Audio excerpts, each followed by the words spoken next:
როგორც წესი, ყველა ადამიანს, მეც თქვენთან ერთად გვინდა სწრაფი ეფექტი, სწრაფი შედეგი.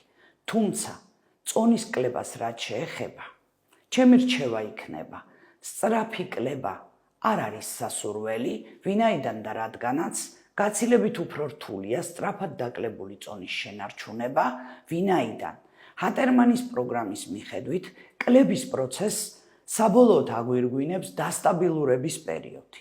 აუცილებელია კონკრეტულად ორგანიზმზე გათვლილი დროის მიხედვით მოხდეს გადანაწილება წონის კლების იმისთვის, რომ არც ვიზუალურად შეიცვალოთ, ჯანსაღად გრძნობდეთ თავს და საერთოდ ის ეფექტი დადოთ, რა ეფექტითაც ვერასოდეს ვერავინ ვერ მიხვდება, რომ თქვენ ოდესღაც იყავით ჭარბი წონით.